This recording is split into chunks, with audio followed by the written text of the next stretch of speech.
이 시간 함께 묵상하실 하나님의 말씀은 시편 34편 6절로부터 9절의 말씀입니다. 이 곤고한 자가 부르짖음에 여호와께서 들으시고 그의 모든 환난에서 구원하셨도다. 여호와의 천사가 주를 경외하는 자를 둘러 진치고 그들을 건지시는도다. 너희는 여호와의 선하심을 맛보아 알지어다. 그에게 피하는 자는 복이 있도다. 너희 성도들아 여호와를 경외하라. 그를 경외하는 자에게는 부족함이 없도다.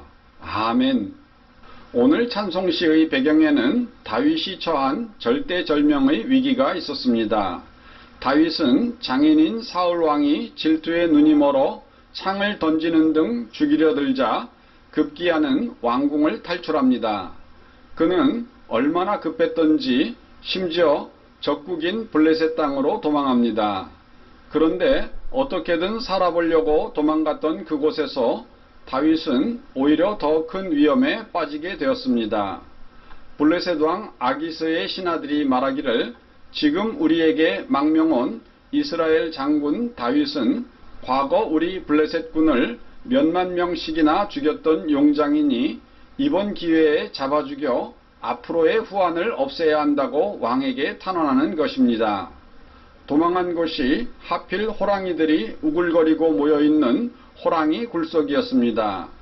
그래서 다윗은 너무 급한 나머지 눈을 뒤집어 뜨고 희죽희죽거리며 미친 척 손발을 허우적거리고 침을 흘리는 등의 행동을 하여 미친 척하여 위기를 모면하게 되는데, 이때 하나님께서는 블레셋 왕과 신하들의 마음을 둔하게 하여 깜빡 속아 넘어가게 하고 결국 다윗은 바라던 대로 쫓겨나서 살아나게 됩니다.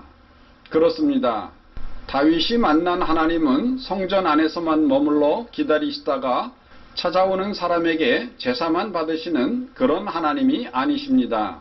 다윗이 고백하는 하나님은 사느냐 죽느냐 하는 전쟁터 한복판에서 당신을 경외하는 사람을 품에 안으시고 그 원수들을 멸하시는 살아계신 능력의 하나님이십니다. 오늘 다윗이 쓴 시는 책상 앞에 앉아서 머릿속으로 상상하여 쓴 낭만적인 시가 아닙니다. 다윗은 일생을 군인으로 살았습니다. 어린 시절부터 노년에 압살롬의 반란을 진압할 때까지, 심지어 임종이 가까운 병상에 누워서 아도니아 왕자와 요압 사령관의 왕위 계승 반란을 진압할 때까지 그는 늘 생명을 내건 전쟁의 한복판에 서 있었습니다. 전쟁이란 생명이 걸려있는 가장 심각한 삶의 막장입니다. 눈에 핏발을 세우고 칼을 들고 수천 수만이 목숨을 걸고 싸우는 곳입니다.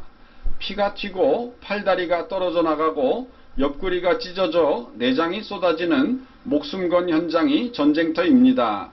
시시한 말장난이나 입씨름이 통하지 않는 곳이 전쟁터입니다. 다윗은 바로 그런 전쟁 속에서 하나님을 노래하면서 너희는 여호와의 선하심을 맛보아 알라고 외치고 있습니다. 이렇게 직접 경험되지 않은 신앙은 남의 하나님은 될지언정 나의 하나님은 되지 못합니다. 장자의 천도편에는 이러한 이야기가 나옵니다. 어느 날 춘추시대 제나라의 환공이 책을 읽고 있었습니다. 먼저 이 제환공에 대해 알아보면 그는 중국 춘추시대 때 제나라의 16대 임금으로서 관중을 제상으로 삼아 제나라를 강대한 나라로 만들었으며, 기원전 651년 환공은 회맹을 거행해 춘추 5패 중 첫 번째로 패왕이 되어 중국 천하를 호령하였던 사람입니다.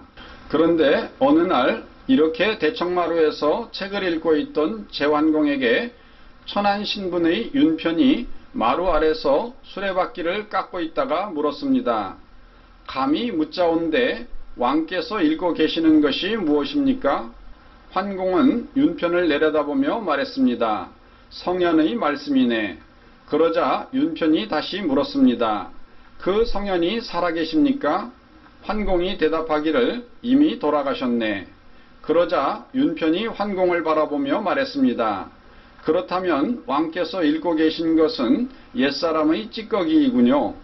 이 말을 들은 환공은 노여움이 치솟아 버럭 화를 내면서 말하기를 과인이 책을 읽고 있는데 수레바퀴나 만드는 놈이 감히 시비를 건단 말이냐. 합당한 설명을 한다면 괜찮겠지만 그렇지 못한다면 죽음을 면치 못할 것이다. 그러자 윤표는 차분하게 설명하기를 제가 하는 일의 경험에서 말씀드리겠습니다. 수레바퀴를 깎을 때 많이 깎으면 굴대가 헐렁해지고 덜 깎으면 너무 꼭 조입니다. 그래서 더도 덜도 아니게 정확하게 깎아야 하는데 이것은 손짐작으로 터득하고 마음으로만 느낄 뿐 입으로는 표현할 수가 없습니다. 이러한 요령은 제 자식에게도 가르치지 못하고 제 자식도 저에게 배우지 못합니다. 그래서 제가 70이 되도록 이렇게 손수 수레바퀴를 직접 만드는 것입니다. 마찬가지로 옛 성인들도 자기의 생각을 제대로 전하지 못한 채 죽었을 것입니다. 그러므로 전하께서 읽으시는 것이 옛 성인의 찌꺼기라고 말씀드린 것입니다. 그렇습니다.